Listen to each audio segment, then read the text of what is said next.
Um, I kind of am sticking my neck out a little bit today because um, I might bring up a thing that some of you guys may or may not agree with. I don't know. Um, but, and I had originally planned on doing a thing on dispensationalism. And it's a little bit like I don't like to. I'd rather like go, and I will go back to just scriptures and just explaining it, a little bit more plainly. There was something about that I'd been looking at some things in the Bible, like pre-tribulational rapture and some of those ideas. And the more that I looked at it, I was like, I just don't see it. And I kind of look at it as like you go through a maze, if you go through a maze and you're like, wow, I'm very close to the end here, but I took a wrong path somewhere, then you can kind of go back and you go, well, this one. And I kind of wish that I knew years ago what dispensationalism was, because there was there was some basic things there that I'll just go ahead and tell you right up front, I don't agree with, even though the vast majority of my friends are dispensationalists, my brothers in Christ, sisters in Christ, but but it's based on one idea that I don't think is very constructive, and it's not very constructive in understanding scripture. Now, I wasn't going to do that for a while because I was on a different series kind of on Psalm 110. But because of what's been going on, and in the meantime, this war has broken out, um, I I went ahead and just kind of like finished out some notes, and I'll probably be spending a little bit of time talking about this, but I don't want to, like spend time talking about politics or anything like that. I do think that as Christians, like Raymond, I agree with you. We need to be careful about what we support, and and ask ourselves some serious questions about it. The main problem that I've had with dispensationalism is that it's divided God's people into two people, one called church and one called Israel. And a lot of times Christians have two ideas in their head. One is that, yes, the church is Israel. And then on the other hand, well, but you have Israel, and Israel's in the Middle East, right? And so that's Israel, Um, and I'm kind of going to go a little bit into where we got that idea from. And a lot of these ideas were not really around until the early 1800s, a fellow named Charles Darby. So if you're going to go into like more traditional churches and the view of like the understanding about this, say before 1830, and including Protestant denominations, the church has traditionally seen the church and Israel as basically the same thing. And I know that a lot of this happened while there was no Israel on the map, no modern state of Israel. But the understanding was that there was one people of God. Basically, we've been grafted in. And I'm not talking about replacement theology, because Luther had this idea that the church replaced Israel, and that the Jewish people were under a curse, and that led to a lot of anti-Semitism. It's kind of like it played its part in World War II. But there's kind of an opposite side of that we're kind of facing right now, where there's a little bit of confusion about what is Israel. So in the 19th century, there was a theological system called dispensationalism that separated the church from Israel. In other words, it looked at God's plan as working with two separate people under two different covenants. and dispensationalism, it was popularized by the formation of Bible schools. A lot of these Bible schools you'd probably be familiar with, and they were based on this system and they were made mainstream by books, like the Left Behind series and also TV programming. TBN is mostly dispensationalist. And it was also boosted by the establishment of the State of Israel in 1948. Of course, when Israel became a state in 1948, it really gave dispensationalism a boost. But it kind of brings up two questions. First of all, is the church then not Israel? How do we sort that out? How are we supposed to look at this? And then second of all, is the nation state of Israel the Israel of the Bible? Is that what we see right now in the Middle East that was born in 1948? Is that the Israel of the Bible? And I think those are fair questions to ask. So the basic traditional view is that the Old Testament and the Old Covenant or the Testament points to Jesus as Israel's Messiah. And these prophecies about the Messiah restored Israel, the new covenant. This is all what was fulfilled in the church right now. So if you see the Ezekiel 37 dead bones and all that kind of stuff, that was understood by the church as referring to the things that happened because of Jesus's ministry in the first century. And last week we saw in Acts chapter 2 how Peter gives his sermon and he quotes Joel, the part where it says, "I will pour out my spirit on all flesh, and your sons and daughters will prophesy, blood, fire, smoke, vapor, darkness, all this kind of stuff." He uses that prophecy to apply to the birth of the church. I would say that, and we'll get to the meaning of the word church in future Bible studies. But the church basically is Israel. So, or it's the ecclesia. The word ecclesia is the Greek word that we translate into church.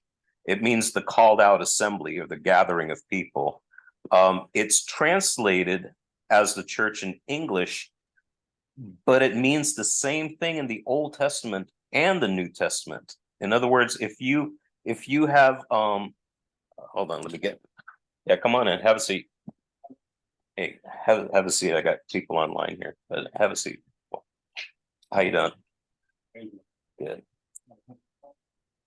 So if you looked at the word ecclesia, like if you had a translation into Greek from the Old Testament, it's called the Septuagint, right? It's meant, ecclesia is used 93 times. So it's almost 100 times in the Old Testament that it refers to the people of God gathered out in the wilderness, or gathered at the temple, or gathered at the tabernacle. It's the same exact word. So if you were speaking Greek in the first century, you wouldn't hear a difference between ecclesia, obviously, and ecclesia. In our translations, we change it into church versus something else, but it's the same word. New Testament Israel is the church, and the church is Israel. There's one body of God and not two. The church is not a separate entity. It does not replace Israel. In other words, Gentiles are grafted into Israel. They don't replace them. It's not, it's not as if Israel's under a curse, but the church is not, because it's the same thing. And but on the other hand, it's not as if you have, well, this is the Israel that the Bible's talking about, but then you've got this nation in Israel. What do you do with that? So the thing that kind of got me thinking most, of course, about dispensationalism is eschatology, because I spent 2 years actually in Revelation, and I'd gone through all kinds of dispensational commentaries and stuff like that. But I didn't find them to be accurate, and it caused a lot of confusion for me. But I would say eschatology can be fairly simple. So we are going to talk a little bit about eschatology today. What I've been saying lately is that we are in the new covenant age. It's also known as the last days. So when we hear we are in the last days, there is a new covenant age. It's the time when Jesus is ruling at the right hand of the Father, until his enemies are made a footstool under his feet.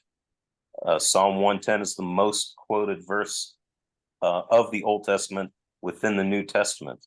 And when that's completed, he will come back and he'll judge the earth. And it really is just about that simple. So after, of course, the judgment, there comes the new heavens and the new earth. And for some people, we have the millennium that happens. It's another 1,000 years that are added. We'll treat the millennium separately again on a future Bible study. But for me lately, what I've been the way I've been seeing it is that we are in the millennium. That there is a kingdom influence, and we are in the last days. You have the resurrection when Christ comes back, and we go straight into the new heavens and new earth. There's an alternative position, which is premillennial, which basically says that we are presently in the earth age. You have the second coming of Christ, and then we have 1,000 years, and then the final judgment, and then the new heavens and earth.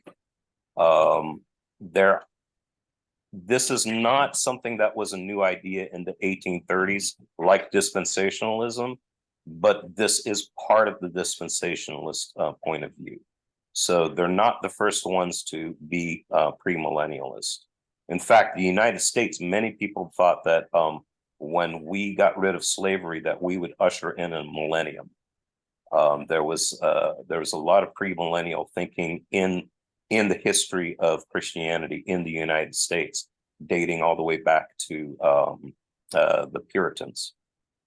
So that was part of the vision in there. It's not, we're not really dealing with that part of it today. But eschatology was made more complicated than ever in the 1830s with dispensationalism. What dispensationalism does is that divides the people of God into two groups, Israel and the church. As I've pointed out, I don't agree with that point of view, okay? But the idea is that God has one plan for Israel and one for the church. God dealt with Israel according to the law and was going to bring them the new covenant. But when they rejected Jesus, he set his eyes on the cross, and a mystery church age came from that. In other words, if you read dispensationalists, they'll say that he came here to establish something for Israel. Israel rejected him, and so he started the church, but then he's going to come back and deal with Israel. But you still have that same model where you have two groups of, or two people of God, right? So the idea there is that at the end of this church age, the dispensation of grace, the church will be raptured out, and God will then deal with Israel again under the law.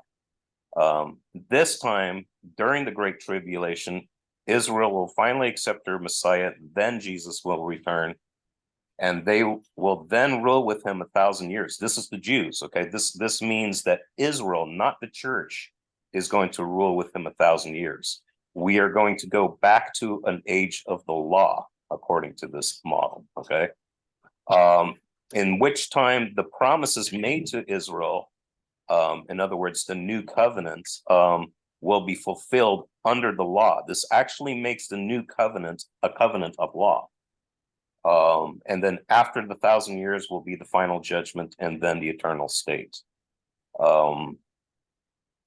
So here's a dispensational premillennial, kind of chart. This is actually four different millennial or dispensational views kind of baked into here. That you have an Old Testament Israel, you have, and at the cross starts a church age, then you have usually a rapture, and then 7 years of tribulation, then the second coming, and then the millennium, then the great white throne of judgment, something like that. There's different people who argue about pre-tribulational or mid-tribulational rapture, pre-wrath rapture, post-tribulational rapture. I wrestled with all these points of views. You can't find anywhere in the Bible, in my opinion, where you find pre-tribulational rapture. The whole Left Behind series is based like on stuff like this.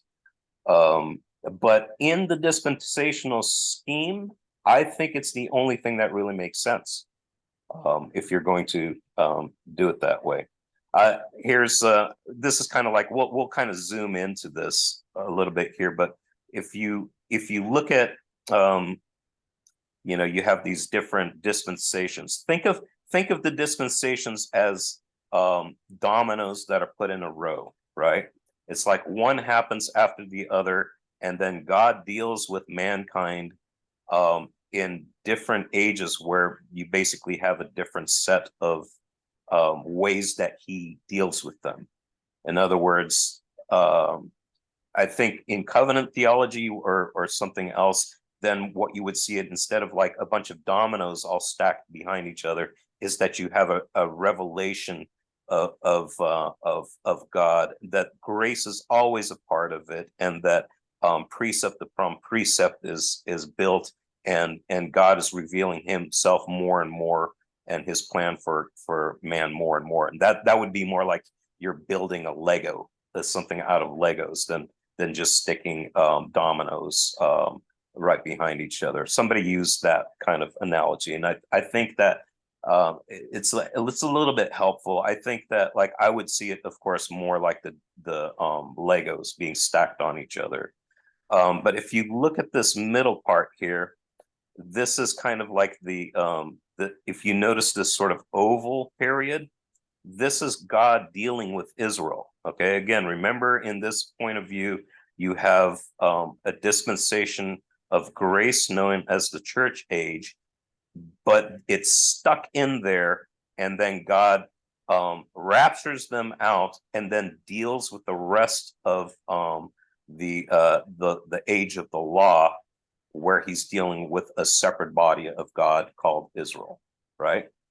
That's why you have this idea that instead of just 70 weeks of Daniel going straight through, that there's a break in it, and that this 70th week then continues after the church is taken out. The other thing is that if you're looking at, we did the book of Daniel about half a year ago or a year ago, and you had this last kingdom, which is the Roman kingdom, and then you had the kingdom that would never be destroyed, that will be an everlasting kingdom, comes, and it breaks up this statue of that Nebuchadnezzar dreamed about, right? Well, what the dispensationalists will do is say that there's going to be a revived, this is to be continued, that it kind of takes place here, but it really gets continued here. And so they will look at the Antichrist. So they keep on looking for a Roman Antichrist or something like that. I really don't think an Antichrist would come from Rome. Pretty much, if anything, he'd just come from Jerusalem. And I think that we might be setting up a deception in Jerusalem and in the modern state of Israel for something like that to happen. I'll explain myself a little bit further than that. But dispensational really it's a novelty, because it basically began in the 1800s. Before that, the church generally had no concept of two peoples of God. They didn't see it that way. They also didn't see pre-tribulational rapture. There have been, like, you can look at, say, the Jewish people and think, Well, they were branches that are broken off, and we do need to pray that they would be grafted back in. In that sense, you can look at Israel in that way, that it's not necessarily two peoples of God. It's just that the Paul's countrymen, the Jews of Israel, need to be grafted in, and when they get grafted in, that means with us. And in other words, they are grafted back into the tree, back into the body. That is going to be basically the gathering of everybody, that's kind of the goal. So that's what we need to be praying for. But this pre-tribulational rapture thing about being swept away before Israel goes through hell or something, that was a new idea in the 1800s. There were groups again who believed in a future millennium. It's called premillennialism, and another word is called Chiliasm. We'll cover those in a future Bible study. But for the most part, it wasn't normative for the church. In fact, early on in the church, they saw it as a heresy.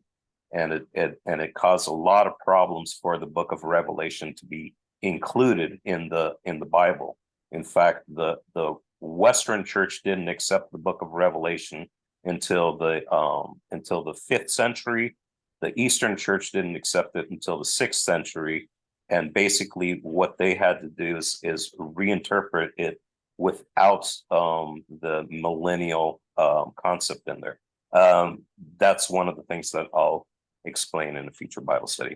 But anyway, dispensationalism, it was basically born in the UK and in Ireland, and and it grew in the US, and it became the prevalent view amongst evangelicals and other groups.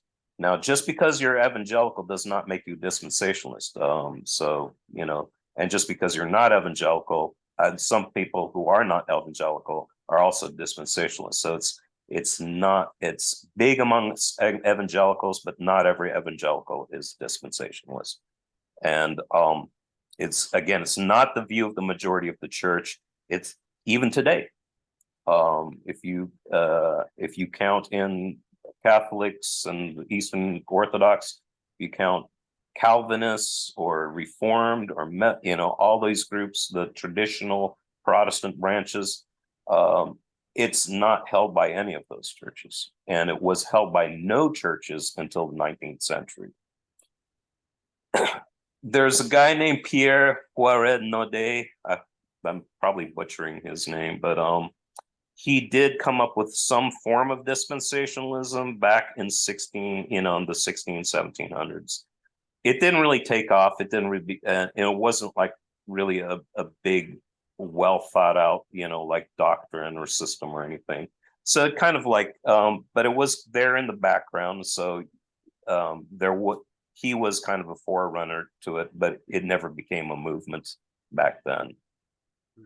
There was a woman named Miss Margaret MacDonald.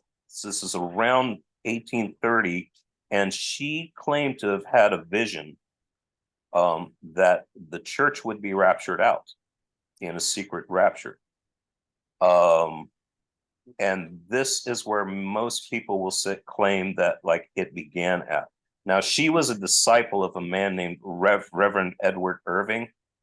He's a Englishman, I think.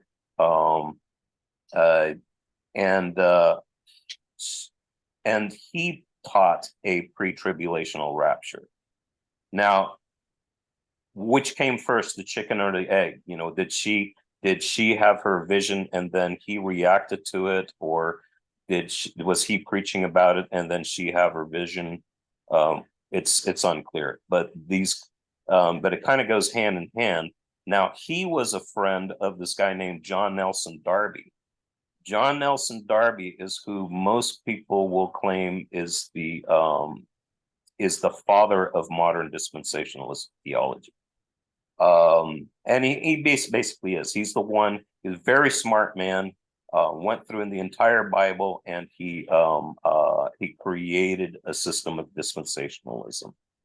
And that is basically where we get it. Is from Charles Darby. He put all these things together. we won't go through this whole chart, but here you'll see saved by works, works, works, works. Here you're saved by faith.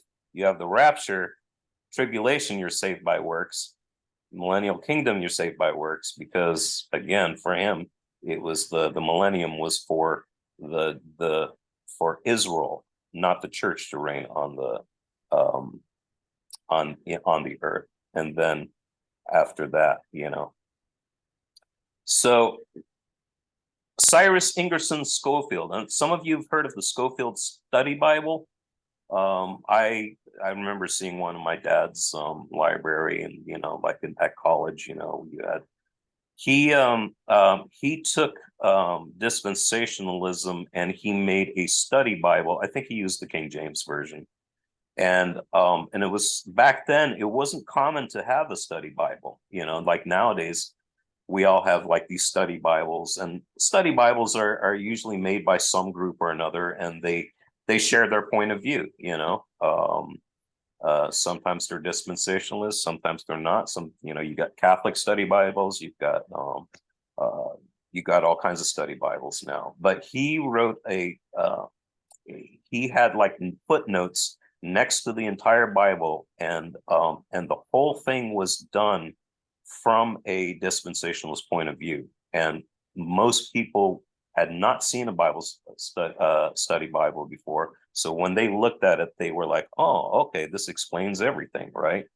I don't know if they understood that they were, that dispensationalism was very new at the time. This is kind of like, this is what I remember seeing like in the library, in my dad's library, Schofield Reference Bible. D.L. Moody Bible Institute. He started, there were Bible schools that were started with the dispensationalist thought. So Moody Bible Institute was based on dispensational theology, started by D.L. Moody. Later on, Dallas Theological Seminary, John Walvoord. This is one of the guys that I studied for Revelation. His material was recommended to me by one of the guys who taught Revelation at Calvary Chapel. Calvary Chapel's dispensationalist. I remember reading through it all and going, man, this is still really confusing, and I don't know if it really makes sense. And John Walvoord himself admitted in the commentary that I was reading from him that that dispensationalism had its problems. And I was like, yeah, no kidding. I'm not really sure if this all fits, Of course, then you have Hal Lindsey, and Hal Lindsey wrote The Late Great Planet Earth. That became a mega seller. This really, once you had the Israel being 1948 and the cities that the state of Israel being born in the Middle East, then this is all sign of the times, and within a generation this is all going to take place. And he made some predictions in here. Of course, his predictions, a lot of them fell to the ground in the 80s, and then you got like a revised edition of this. And since then you've heard all kinds of predictions about when Jesus is going to come back. Oh, so and so's the Antichrist, and and like this is Jordan is this, and Syria is this, and Iran is this, and whatever. It comes from this point of view. And then of course you got Tim LaHaye. Tim LaHaye made the series, the Left Behind series, which now if you look at the who's left behind in scripture, look closely. In fact, read it sometime in the amplified version. Amplified. Yeah, they're very good books, by the way. I read them all, that Left Behind. It's super good. It was like the most interesting books ever. Yeah. But the premise of it, Left Behind, to me is like, well, who's left behind? Who's actually left behind are the righteous, and the sinners are swept away. So it kind of like dispensationalism switched the two around as far as the way it had been seen before. And my do something on the Left Behind thing. I don't know. But so here are some features of dispensationalism. First of all, they strove for a biblical literalism. I put that in quotation marks because if you interpret, say, a prophecy literally, you're going to be forced uh, to interpret other things not literally at all. And so, but and also, what do you do with the parts in the New Testament where, say like Peter was like wasn't using literalism when he had his sermon in Acts chapter 2. The other thing is the church was a plan B. In other words, Israel had failed to follow our Messiah, so the church is something completely not seen in the Old Testament, totally not predicted. It was a plan B, and it's kind of a placekeeper until God will come back and then deal with Israel. For Darby, this meant that the failure of the church, that there was a failure of the church. This was a very popular idea in the 17 and 1800s among church. People were very critical, and they were like, the church has totally failed. And it's just, the other part is that the law does not apply to the church. It does apply to Israel even after Christ's salvation. So you still have two plans of salvation. The other thing is that the Great Tribulation is the tribulation of ethnic Jews, and now the modern state called Israel, but not the church. I don't think there's really anything to support that either. The tribulation is the tribulation of the saints, and then the Antichrist attack is on the tribulation saints, and it's called God's wrath. So they'll say, you're not destined for wrath. That's why you're raptured out before God's wrath. But then the question is Antichrist attack on the saints God's wrath? I don't think you can equate those two things. But in any case, we, the church, are not destined for God's wrath, partially equated with Antichrist tribulation. In fact, Darby thought that most of the Bible was not about the church at all. It was almost all directed at Israel. Okay, that's what Darby thought. And then and so there's very little of the Bible that's actually directed at the church.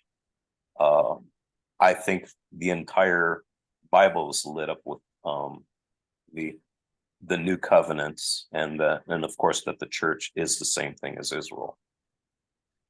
So here we get to this the section about dispensationalism and Zionism. Zionism did exist a lot longer before dispensationalism. It was mostly a Christian movement. Jewish Zionism really didn't get going that much until the later 1800s. But going out all the way into the 1600s, Zionism was a big deal among certain Christian groups. But dispensationalism really added fuel to the fire for Zionism. That means trying to get Jews to move back to the Holy Land and to and reestablish Israel there. So dispensationalism was a key influence in Christian Zionism, and also of powerful people. In fact, people like J.P. Morgan, John D. Rockefeller, William McKinley were influenced by dispensational Zionists. I don't know if they were themselves dispensationalists or not, but these are the powerful men who enabled the political and financial environment, some of the financing and stuff like that led to the modern state of Israel. Of course, also the Rothschild family had a lot to do with it. Actually, a lot of the same people that were also involved in New World Order and one world government kind of stuff. A lot of the same people from the 1800s that were involved in getting Israel to be born there in the Middle East were involved also in one world government stuff, which I think is really interesting. but according to dispensationalist Christian Zionists, that's a mouthful, but the modern state of Israel is the Israel of the Bible in their minds. And that the promises to Abraham are to that ethnic group. Okay. Of course, a lot of the churches like, hey, wait a minute. Paul said we're children of Abraham. We're children of the promise. We're grafted into that. So if you look at a verse like, I'll bless those who bless you and curse those who curse you, that's extended to the branches that have been grafted in. And it's not necessarily, extended. The question is that extended to the branches that have been broken off? I don't know. But in 1948, they see it as the fulfillment of Old Testament prophecy. The church is a mystery. So the Old Testament prophecy has nothing to do with the church because that's not mentioned at all in the Old Testament, according to them. Okay. So we should encourage all the Jews to move to Israel and be gathered there. You still get like people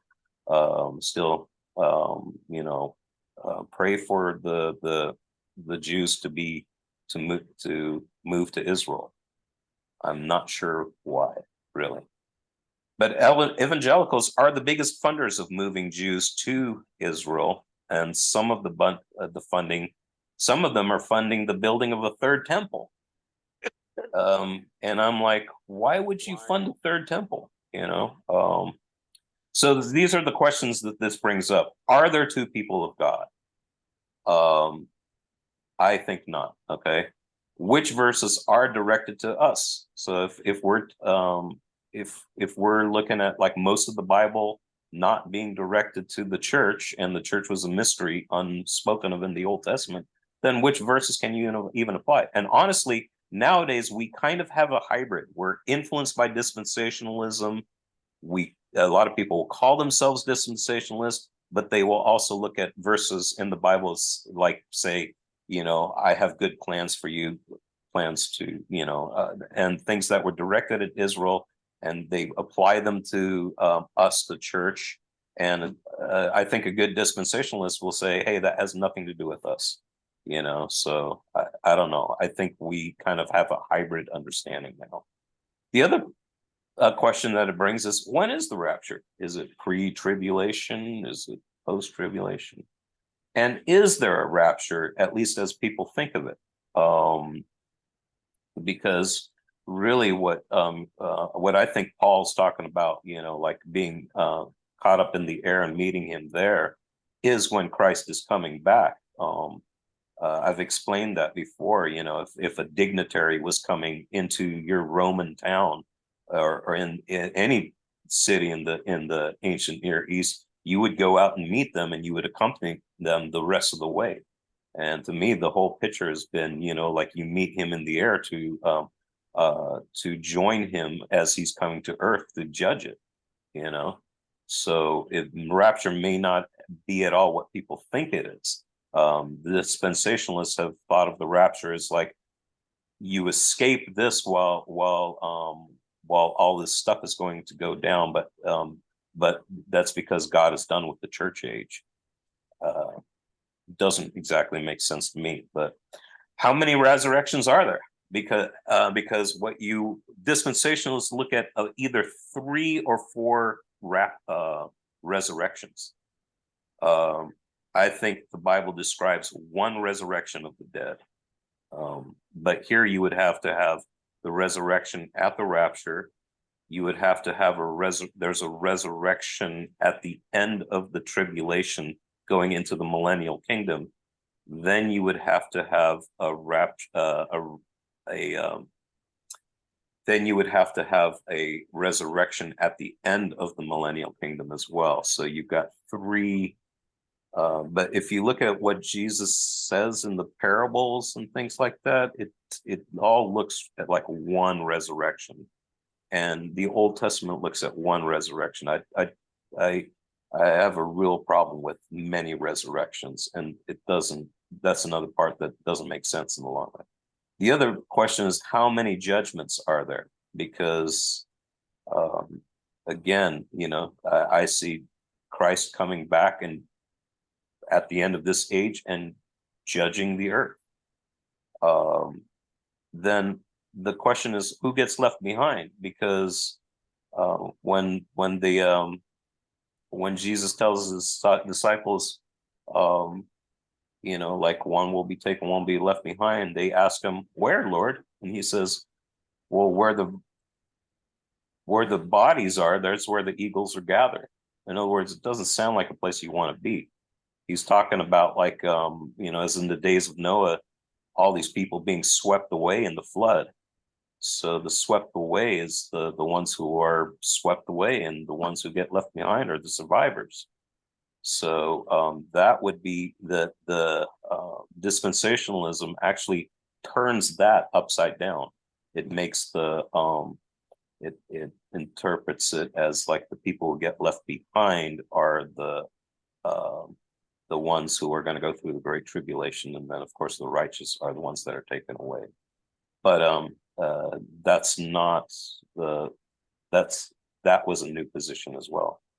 And then lastly, why would you even want a third temple? Because with everything that Christ did and warned about the temple of God, the temple that was in Jerusalem to be destroyed, he said not one of these stones is going to be left on the other, because you did not recognize basically you did not recognize your Savior. This was a judgment that he pronounced on them. What tells me, if we're looking at, like, say a temple where the Antichrist comes in and stands in the holy place, that tells me that the presence of God is not there. Because if the presence of God were in the temple, whoever went into the Holy of Holies would be burned up. We saw that the presence of God did not come into the second temple, even after Ezekiel and Nehemiah's day. That was something that really troubled Israel at the time. And they noticed that Antiochus Epiphanes even went into the holy place and desecrated it, because you didn't have the glory cloud, you didn't have the fire. Later, Pompey went into the Holy of Holies and he desecrated it, and nothing happened to him, right? So the only time that we see this coming back, the glory cloud, the fire, was in the second chapter of Acts. And guess what? It was in the temple that Christ was building, not with human hands, and that was on his people. That's what we see in Acts chapter 2. So why do you want to see a third temple being built in Jerusalem? Because 100% you can be guaranteed it's going to be a temple of deception. This isn't like something you fund. This isn't something that you root for, it's going to be bad news. And God's presence is in the temple that he built, not with human hands. It's not going to go into another building, which he didn't want in the first place. You can't build something by human hands. He made that point back in the day to David.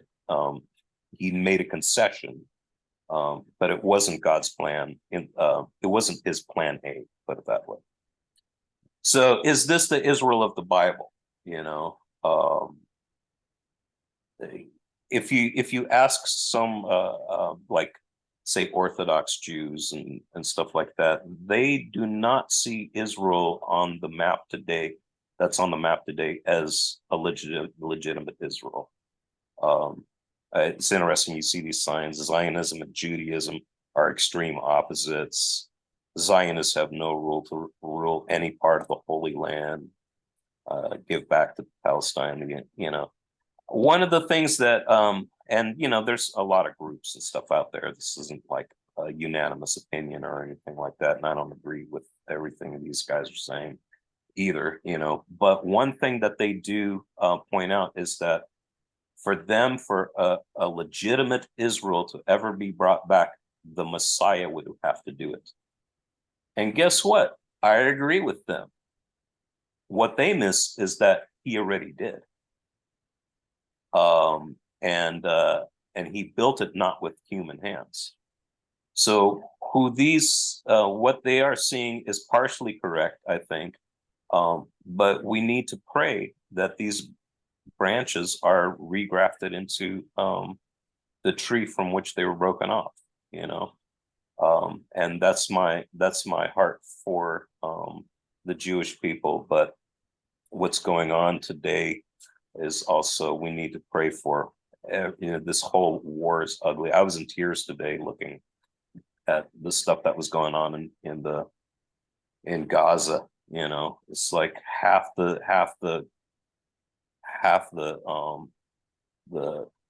patients being operated on right now are children. And so it's atrocious what's going on, That's correct. Yep.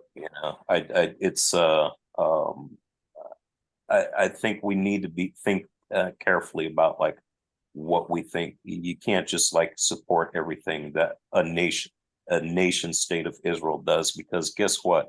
It's not godly, okay, for one, and it doesn't do godly things. And we need to have missionaries in Palestine, period. I support, like meeting with the Jews and stuff like that. But I also think we need to stand up for the oppressed. We need to stand up for the downcast, poor, and that includes Palestine. Anyway, the desolation of Jerusalem in AD 70 was a judgment from God, because Jerusalem did not accept her Messiah. And the destruction of the temple in AD 70 was the final blow to the Old Covenant. The Old Covenant has never been practiced since AD 70. They've never been able to make sacrifices. Guess where that got continued? It got continued in the Eucharist, in the communion, because Christ provided the sacrifice. Like I've said, Christianity is closer to Second Temple Judaism than modern day Judaism, because it's a continuation of it's a continuation. So that temple, it's that Old Covenant, it's not coming back. This is where another part where I disagree with dispensationalism. The Old Covenant is not supposed to come back. We now have the new covenants. The building of a third temple and reinstitution of daily sacrifices would be an affront to Christ's temple and his permanent sacrifice. So don't support it. Don't raise money for it and send your money there. Pray for the Hebrew people to be grafted in, and that they will be, when they actually will be grafted back in, when the fullness of the nations has come in.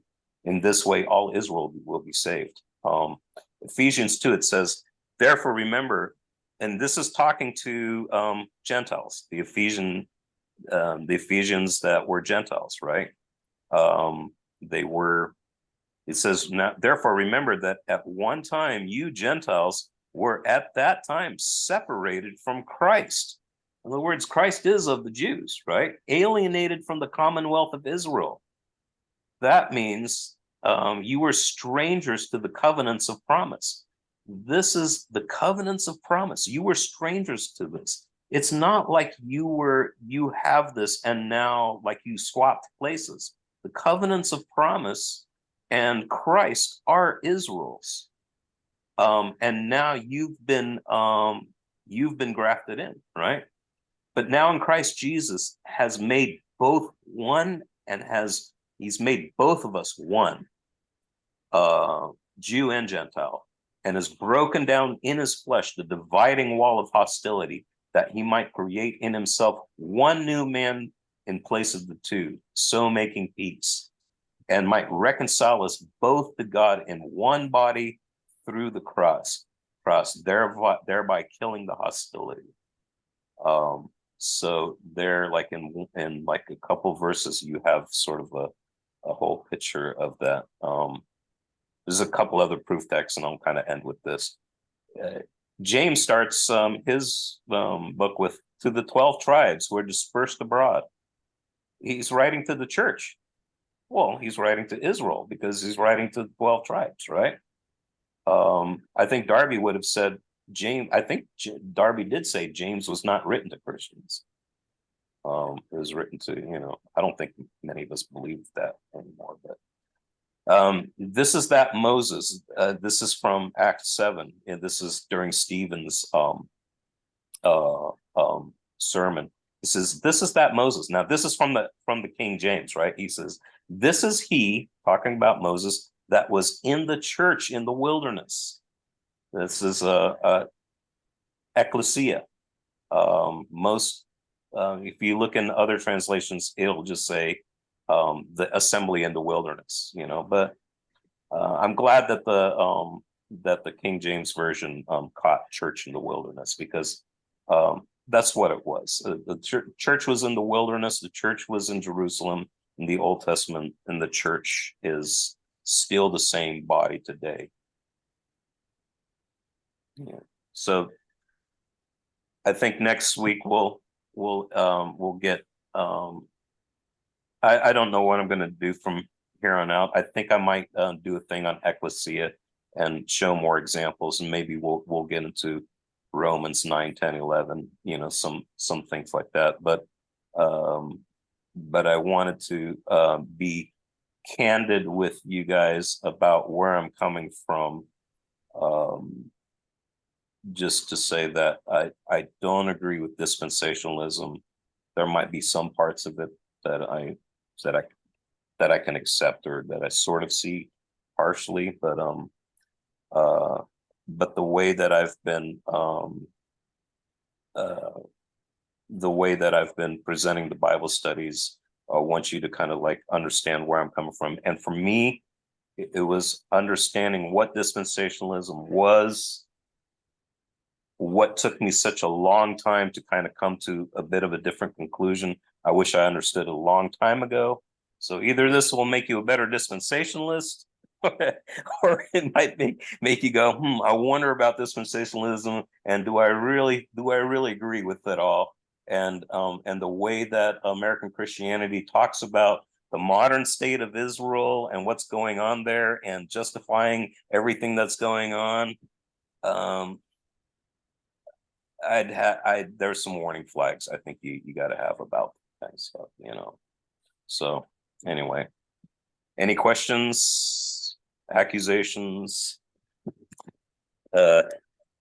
sports scores? So of course you're saying that these books left behind, they follow a dispensational Yeah.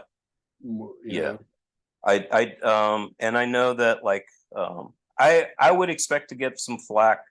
I would say that, like, I invite you guys to, you'll probably like think, well, wait a minute, what about this verse? Wait a minute, what about that verse? So write those down, and we'll discuss them, and take it or leave it. And at the end of the day, we're still going to love each other. This isn't about like this isn't about like, it's like and like, what am I going to do? Like, despise my former self? It was only a couple of years ago that I was a dispensationalist, so it's not like, I loved Jesus back then, I love him now. So yeah, so it's like there's a lot of people that says once you die, you go sit next to God in heaven, just like Jesus told the thief on the cross next to him, said, "Tonight you'll be with me in heaven, paradise." and in paradise." And then there's some people say, no, nobody goes to heaven now. When they die, it's only when the rapture happens, and so yeah, no, I actually for what Christ did and his resurrection is that it used to be in before Christ's uh, ministry on the cross, that everyone went to Hades. Doesn't mean Hades does not mean hell in the sense of eternal Even if fire. you followed the Jewish law back then, you Yeah, still. yeah. Everybody went to Sheol. They call it Sheol, the grave, right? Mhm. It's not the it's not the place for eternal punishment. It just meant the grave. It meant the it's Hades was when they translated the Old Testament into Greek, they used the term Hades because the Greeks had a similar idea about it, and it was kind of used as a generic term. To but so and and um and what Christ did is that that he freed the righteous from Hades. The rest are still in Hades. In other words, the one thing that doesn't happen, okay, and it took me a long time to see this, is that people don't go straight to hell, as in fire. Okay, Yeah, that is not until the judgment. right, Uh, right. yeah, Because God that's not has until the to judgment. stand. They would He's still, supposed to stand in front of God and give right? account on Yeah, everything they did. that has to happen first. People don't go into the lake of fire to begin with, right? You know, So what happened to the believers then? You think it's the same thing? They cannot I think go. that the believers are in the presence of Christ, just like the thief on the cross. Some people think, well, you there we don't know as much about it because it's not spoken of as much in the Bible. I Part of it to me seems to be that um, the people in heaven um, have a different relationship to time than we do. So I don't know if it's a thing where like they've already, for them it's already a different time. I don't know, but part of me kind of thinks that. The other part of me goes, you know what? No, not actually. Here's what you notice. Like if you look at the Old Testament prophecies, like where you had say Jeremiah come into God's throne room, or or Ezekiel seeing the throne of God. You see angels. You see cherubim, right? You don't see humans. The only human usually in that scene is the prophet. And it's like, who will go for us? You have the heavenly council scene, right? Heavenly council is angels and other important, spiritual beings. And they would, well, who will go for us? And I'll go for us, send me. And you go there, but you don't see other humans. What John sees, and this is the first time that you really see this in that kind of literature or that kind of vision, is that he sees 24 elders and he sees other people, right? So they have been redeemed. They have been brought in other words, when Christ rose, he brought people with him. And when he got seated on the throne, he also has other people and their people, humans, on the throne. So when you get to Hebrews chapter 12, it says we're surrounded by such a great cloud of witnesses. What it's talking about is that there are humans in heaven, in the heavenly realms, who have gone on before us, but are sitting there right now, and they're aware of us, and they're rooting for us on. They're witnesses to what we're doing. They're witnesses to what Christ has done in their lives, and those sorts of things, right? So he says, you've come to Mount Zion, and this. The other thing that you see in Revelation is you see the 24 elders. When they throw off their crowns, they are holding the bowls of incense, which are the prayers of the saints. Yeah. So in other words, it's not like people go to heaven and forget all about us. Yeah. It's not like bliss in heaven. All those things that where it's talking about those things were forgotten, and that is about a time. That is not about heaven as a place. That is about the new heavens and a new earth.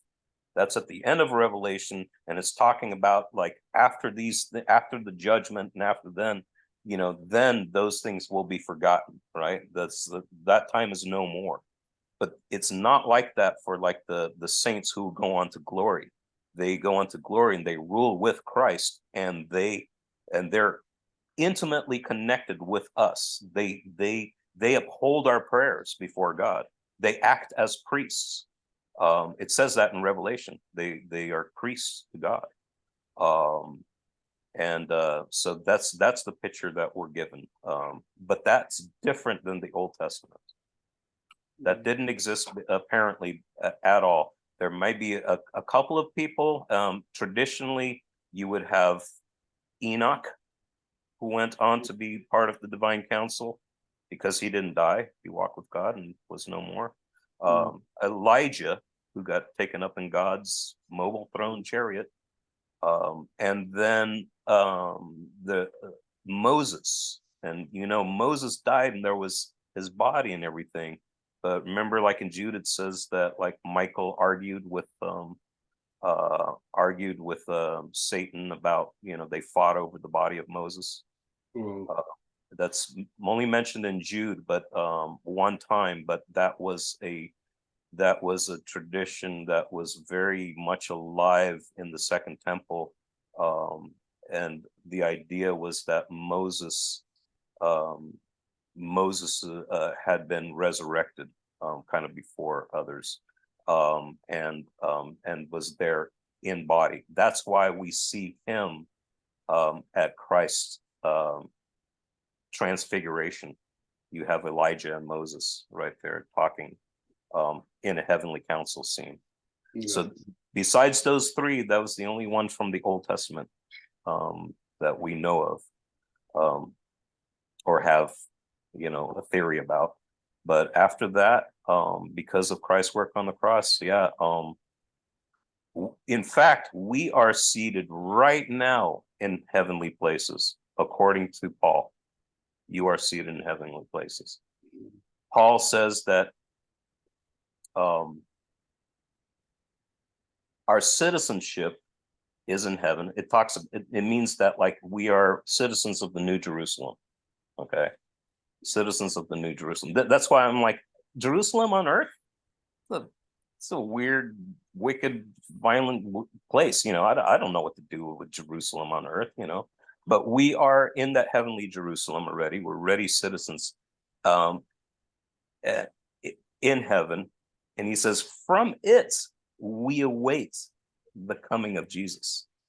From it. So we already, we already have that position in the heavenly places, provided you don't fall back, So it's ruling with Christ. And remember, it's still in the midst of his enemies.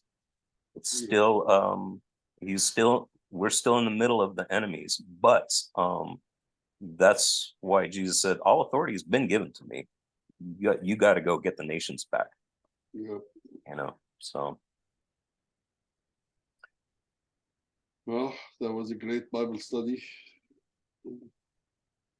I hope it was helpful. Joseph, how you doing? Hey, you got your, let me stop recording.